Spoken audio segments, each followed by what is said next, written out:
આજ્ઞા ઉલ્લંઘી શઠ સુરપતિજી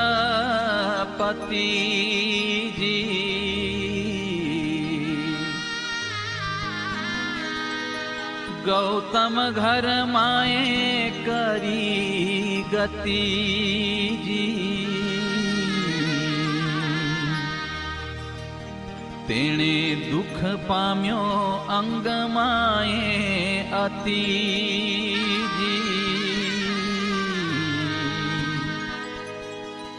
રહ્યું નહીં સુખ શરીર મારતીજી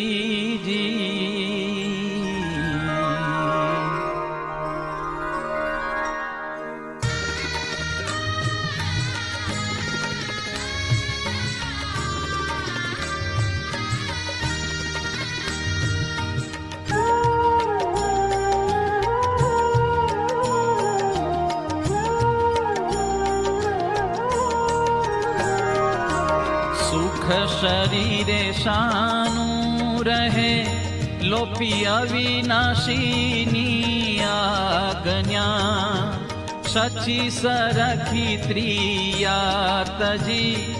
રાજ્યો અહલ્યા રૂપે વિવેક વિના પુરંદર ને ઋષિ પત્ની ભોગવવું એ ભલું પણ અમરેશ નાય અભિમાનમાં ખોટની ખબર નવ રહી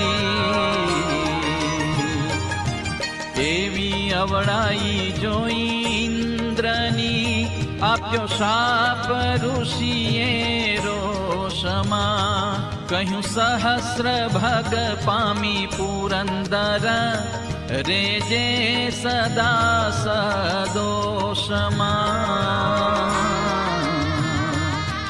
પરણીને ઘરુણી ઘણી રાખે તોય ન થાય આજ્ઞા લોપ અવર નારી એકમાં પણ થયો ઋષિનો કોપ વળી ભૂંડા દુઃખને ભોગવવા કર્યો કમળના વનમાઈ વાસ જ્યાં જ્યાં હતી એની કીર્તિ ત્યાં ત્યાં થાવા લાગી હાસ એમ વચન લોપે જો લજ્જા રહે તો કોણ માને વચનને મહાપ્રભુની મરજાદ મૂકી સહુ વરતે ગમતે માનને મન માને રેતા મોટપ્ય મળે તો કોણ વેઠે વચનનું દુઃખ નિષ્કુળાનંદ તો નર અમર વર્તે હરિથી સહુ વિમુખ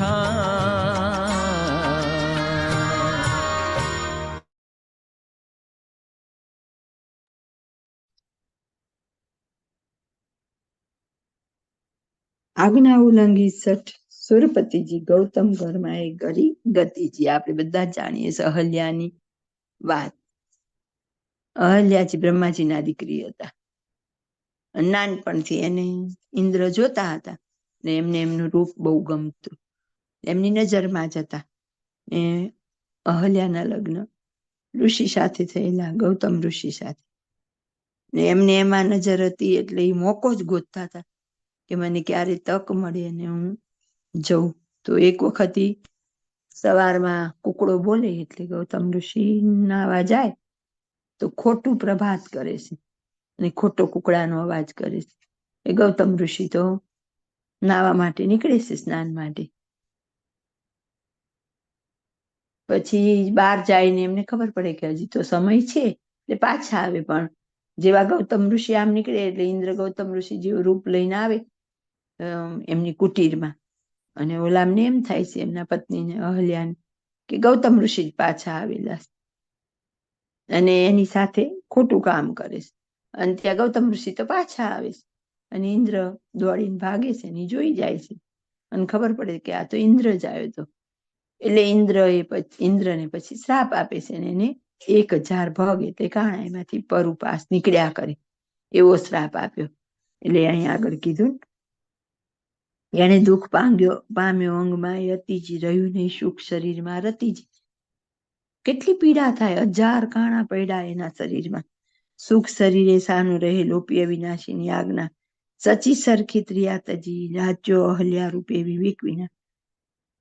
સચી નામની પત્ની સરસ્વતી ઇન્દ્રાણી એનો ત્યાગ કરીને તું આના રૂપમાં મોહ્યો તો હજી આજ સુધી એના ગુણ ગવાય છે. પુરંદરને ઋષિ પત્ની ભોગવવું એ ભલું નહીં. તો કે આવા હોય અને એને વિચાર કરવો જોઈએ ને. ઇન્દ્ર જેવા મોટી પદવી વાળા દેવતા કહેવાય અને એક ઋષિ પત્ની પાસે વિવેક વિના જવું. પણ એ વિવેક ભૂલ્યા ક્યારે? જો એને મહારાજના વચન યાદ હોત કે પરસ્ત્રીનો મારે સ્પર્શ પણ ન કરાય ને જોવાય પણ નહીં, તો આ વિચાર એને અટકી જાત. પણ કે આજ્ઞા લોપી છે અને આગળ ગયા. પણ અમરેશના અભિમાનમાં ખોટની ખબર ન રહી, કારણ કે એ તો દેવ હતા ને એટલે એને એનું અભિમાન, આ તો ઋષિ કહેવાય એમ. એવી અવડાઈ જો ઇન્દ્રની આપ્યો શાપ ઋષિએ રોષમાં કહ્યું સહસ્ત્ર ભગ પામી પુરંદર રહેજે સદા સદોષમાં. એ દોષ સહિત જ તું જીવજે એમ. પરણીને ઘરની ઘણી રાખે તોય ન થાય આજ્ઞા લોપ. ઘણી પત્ની કોઈ પુરુષ રાખે, અત્યારે હવે એક પત્નીનો જમાનો છે, પેલા તો રાજાઓને ઘણી પત્ની હતી, તો કે ઘણી પત્ની રાખવાથી દોષ નથી, તમારે જેટલી રાખવી એ રાખો, પણ લગ્ન કરીને રાખો. પણ લગ્નથી બહાર વિજાતીય સંબંધ જો બાંધે એટલે વ્યભિચાર કહેવાય. તો કે વ્યભિચારનો તો દોષ ક્યારે? આમાં આપણને વ્યભિચાર બાબત પણ સ્વામી આપણને ખાસ ટકોર કરે છે. મામાએ, બાપાશ્રીએ બધાએ આપણને આ વાત તો બહુ જ કીધેલી. મહારાજે પણ આપણને ખાસ કીધેલું કે જેને આ નિષ્કામ વ્રતમાં ફેર પડે તો અમને કહેવા પણ ન રહેતા એને બારોબાર રજા આપી દેજો. મામાએ આપણને એક ટકોર કરેલી છે કે કોઈનું ચારિત્ર ખરાબ હોય પછી જો આપણને ખબર પડે, જ્યારે અડ્યા કે મળ્યા ત્યારે આપણને ખબર નહોતી, પણ જો પછી ખબર પડે તો પણ સ્નાન કરી લેવું, તો એ કેટલું મહત્વ હશે. મામાએ આપણને એમ કીધું કે વિદ્યાર્થીઓનું વિદ્યાર્થી કાળ વખતે જ બ્રહ્મચર્ય યથાર્થ જળવાય એવું બરાબર સંભાળવું, જોવું, એમ કે વિચાર કરવો કે એ લોકોનું આ દોષ ન પડી જવો જોઈએ. એટલે આપણને આટલી બધી સાવધાની રાખવાનું કહે છે કે આગળ આટલા મોટા મોટા દેવો ઈશ્વરોને જો આવું થયું છે તો આજના કડી કાળમાં આપણે આવા વસ્ત્રો પહેરીને નીકળીએ, ફરીએ, હરીએ, નોકરી કરીએ, સાથે ભણીએ, સાથે જો વિવેક ન રાખીએ તો એનો દોષ ક્યાં જઈને આપણે ધોશું. આજે આ વાત બિલકુલ કોમન થઈ ગઈ છે યુવા પેઢીને, પણ યુવા પેઢીને આ જ્ઞાનની જરૂર છે. યુવા પેઢી તો આ સાંભળવાની નથી.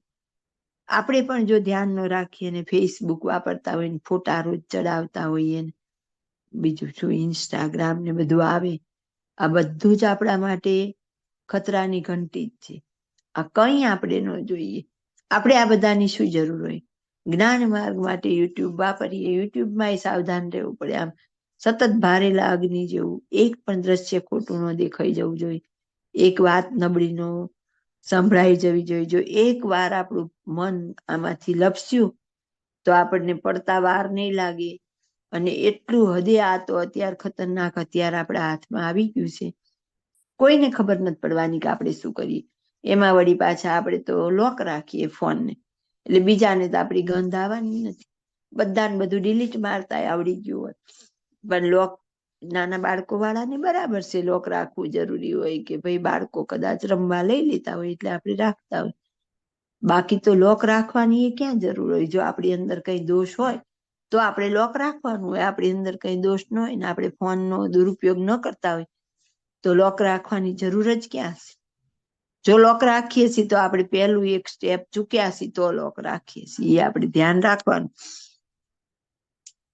સતત સાવધાન ન રહીએ તો અત્યારે તો આ બધું બહુ જ ખતરનાક થઈ ગયું છે અને બાર સહજ થઈ ગયું છે, એટલે આપણને કઈ એમાં સંકોચ નહીં થાય.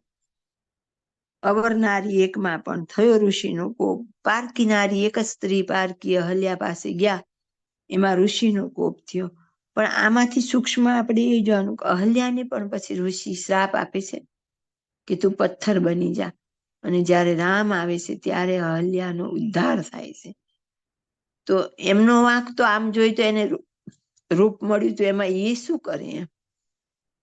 તેમ છતાંય આપણે તો એમને એમના રૂપથી તો આપણે રૂપને વધારે પડતું પ્રદર્શિત કરવા માંગીએ છીએ. અને શાસ્ત્ર એવું કહે છે કે સામેની વ્યક્તિમાં વિકાર ઉત્પન્ન કરવાનું જો કારણ આપણે બનીએ તો એના પાપના ભાગીદાર આપણે પણ છીએ. એટલે અહીંયા આપણને ચેતવે છે કે બે રીતે આપણે ચેતવાનું. આપણે કદાચ એવું નથી કરતા, પણ આપણે આપણા અંગ દેખાય એવા વસ્ત્ર પહેરીએ છીએ, ઓવરલોડ મેકઅપ કરીને નીકળીએ છીએ, લટકા મટકા કરીએ છીએ, પછી એમ કહીએ કે ઓલા પુરુષની દ્રષ્ટિ પડી, તો એની અંદર વિકાર જગાવનાર આપણે હતા. એટલે એની પહેલી ભાગીદારી આપણી આવશે. વળી ભૂંડા દુઃખને ભોગવવા કર્યો, કમળના વનમાં આવ્યા. એટલી બધી પીડા હતી કે એને કમળના વનમાં જઈને રહેવું પડ્યું. જ્યાં જ્યાં હતી એની કીર્તિ ત્યાં ત્યાં થવા લાગ્યા. બધા લોકમાં એમના વખાણ ગવાવા માંડ્યા કે આવું કર્યું એમ. તે આજ સુધી ગવાય છે એમ વચન લોપે જો લજ્જા રહે તો કોણ માને વચનને. જો આબરૂ આપણી એમ રહેતી હોત સમાજમાં તો કોઈ આ વચનની બંધણીમાં રહેત. આપણે બધા છીએ સનાતની હિન્દુ કહેવાઈએ, તો આપણે બધા વિવેક રાખીએ છીએ ને કે દિયર સાથે સંબંધ કેવો હોય, જેઠ સાથે કેવો હોય, સસરા સાથે કેવો હોય, પિતા સાથે. આપણને એમ કીધું કે પિતા ને પુત્રીએ પણ એકાંતમાં ન રહેવું. તો કોની સાથે કેવું વિવેકપૂર્વક આપણું વર્તન હોવું જોઈએ, એ બધી તો આપણી હિન્દુ સંસ્કૃતિને ખબર જ છે. મુસ્લિમમાં 4 પત્નીનો એવો કઈ એમને સંશય નથી. એટલે પછી તલાક આપીને એના સસરા સાથે ને દિયર સાથે બધા હલાલા કરાવે ને એમનામાં એ કોમન કહેવાય, કારણ કે એમણે એવી રીતે જીવન જોયેલું છે. પણ આપણામાં બધું નિષેધ છે. તો આપણે બધા કેમ એ પ્રમાણે પરંપરા પ્રમાણે વર્તીએ છીએ કે ના, આ સંબંધમાં મારી એક મર્યાદા હોવી જોઈએ. તો કે જેણે મર્યાદા મૂકી અને વચન જેણે મહારાજના નથી માનેલા, તો કોણ એમ કે અમર કહેવાય, બધાની અપયશ જ ગવાય એમ. મહાપ્રભુજીની મર્યાદા મૂકી સૌ વર્તે ગમતે મન. આપણા મનને ગમે એમ આપણે વર્તીએ તો આપણને મહારાજે એવી સ્ત્રીઓને આજ્ઞા શિક્ષાપત્રીમાં કરેલી જ છે કે નાભી સાથળને છાતી દેખાય એવા વસ્ત્ર ન પહેરવા. ત્યારે તો કદાચ આ શિક્ષાપત્રી લખાણી હશે, ત્યારના લોકો વાંચતા હશે, પણ ત્યારના લોકો કેવા હતા કે આપણા જેટલું લાંબુ તર્ક કરે એવા કદાચ નહોતા. બાકી આપણે હોય તેમ જ થાય કે લે એ વાતે વળી વસ્ત્ર કેવી રીતે આવે છે એમ. ત્યારે તો પગની પાંચોય કોઈ નહોતું દેખાડતું, હાથમાં પણ આખા હાથ ઢાંકીને વર્તે એવી રીતે સાડી પહેરતા. આવડો લાંબો તો ઘૂંઘટ હતો. ક્યાં ઘૂંઘટમાંથી ક્યાં આજે આપણે અંગ ઉપર નામ માત્રના વસ્ત્ર રહી ગયા, ત્યાં પહોંચી ગયા. એટલે મહારાજ આ લખીને ગયા હતા કે નાભી સાથળને છાતી દેખાય એમ ન વર્તું. એક નાભીમાં વળી શું હોય, નાભી નીચે સાડીઓ પહેરવી ગમે અને ડ્રેસ કંઈક એવા બનાવે તો એટલા ભાગમાં જ કટ કરે. એમાં વળી બતાવવા જેવું શું હશે? પણ તેમ છતાંય આપણને ખબર છે કે નાભી અજને થયાનું ઠેકાણું. મહારાજની નાભીનું ધ્યાન કરવાથી મુક્ત બનાય, તો સ્ત્રીની નાભી જોવાથી આપણે વિકાર ઉત્પન્ન થતો હશે ને, કંઈક તો હશે ને. એટલે મહારાજે આપણને ના પાડી હોય. પણ આજની સ્ત્રીઓએ હોડ લગાવી છે કે કોણ સૌથી ઓછા વસ્ત્ર પહેરી નીકળે છે. આજે દીકરીઓ બધી ચડ્ડી પહેરે, છોકરા આવડા આખા જીન્સ પહેરીને રમતા હોય, દીકરીઓ ઓલું ગંજી જેવું પહેરે, દીકરા કોલર વાળા ટી-શર્ટ ફૂલ સ્લીવ ના પહેરીને ફરતા હોય. આજે યુગ આવી ગયો એવો કે જે વસ્તુ મહારાજને આજથી 200 વર્ષ પહેલા લખવી પડી હતી. તો આપણે આ બધી વસ્તુમાં સતત સાવધાન રહેવાનું અને આ જન્મે ગાફલાઈ કરી ભગવાન ભજવામાં કે આજ્ઞા પાળવામાં, મોટાનો રાજીપો મેળવવામાં, અને બીજો જન્મ આવ્યો ત્યારે આપણી માતુશ્રી આપણને આવા કપડાં પહેરીને જ રખડાવશે. એટલે આપણી અંદરથી લજ્જા ઉડી જ ગઈ હશે. પછી આપણને એવા કપડાં પહેરવામાં સંશય બિલકુલ નહીં રહે. મોટા થઈએ તો આપણે આરામથી એવા વસ્ત્ર પહેરશું. આજે 60 વર્ષની સ્ત્રીઓ હોય ને મંદિરમાં આવે, મોટા ભાગના ચુંદડી ઉડી જ ગઈ. ક્યાં ગયો? એકાએક બધા સ્વીકારી લે. જે ફેશન નીકળે છે ને એને બધા સ્વીકાર. ગામડું કોઈ બાકી નહીં રહ્યું હોય એમ. લગ્ન પ્રસંગમાં કે સત્સંગના હવે તો કહેવાતા ઠાકર થાળી વાળા રાસોત્સવ, એ તો હવે કહેવાના રાસોત્સવ રહ્યા. એક બાજુ છેડો નાખીને ગરબા ગઈએ ને જલસા પાર્ટીઓ કરીએ. આ મોટાના વચન છે. મહારાજના વચન ત્યારે ક્યાં ગયા? નાભી સાથળને છાતી દેખાય એમ ન વર્તવું, અને ઈ જ બતાવવાની આપણી હરોળ લાગી. ત્યારે યાદ રાખવું, જરૂર આપણી આબરૂ લેશે ને લેશે. મનમાં ને રહેતા મોટપ મળે તો કોણ વેઠે વચનનું દુઃખ? વચન પાડવામાં તકલીફ તો છે જ ને. આજ્ઞામાં રહેવું હોય એટલે આપણે સ્વાભાવિક છે કે આપણા મનના ઠરાવ મૂકવા પડે, મનગમતી વસ્તુઓ મૂકવી પડે. બહાર જવું હોય તો હોટલમાં જમી આવવું હોય તો કેટલી શાંતિ હોય કે વાર તહેવારે બધા જમી આવીએ. એના બદલે ઘરે રાંધવું પડે. જોઈ એટલી બધી આઈટમોનો રસાસ્વાદ ન માણી શકીએ, બધું આપણે બનાવતા પણ ન હોઈએ. તેમાં તકલીફ તો પડે જ છે, પણ જેને લોપ્યા એ કોઈ સુખી થયો નથી અને થવાનો પણ નથી. નિષ્કુળાનંદ તો નર અમર વર્તે હરિથી સૌ વિમુખ. પછી મનુષ્યની હોય કે દેવ હોય, પણ જેને જેને મહારાજના વચન લોપેલા છે એ બધા હરિથી વિમુખ છે. કોઈને ભગવાનનું સુખ તો મળવાનું નથી, મળ્યું નથી, મળશે નહીં, અને હાલ મળતું પણ નથી. જેને જેને એવો ભ્રમ થઈ ગયો હોય કે આપણને તો મહારાજને મુક્ત મળી ગયા, આજ્ઞા વગર કોઈનું કોઈ કાળે પૂરું થવાનું નથી. જય સ્વામિનારાયણ.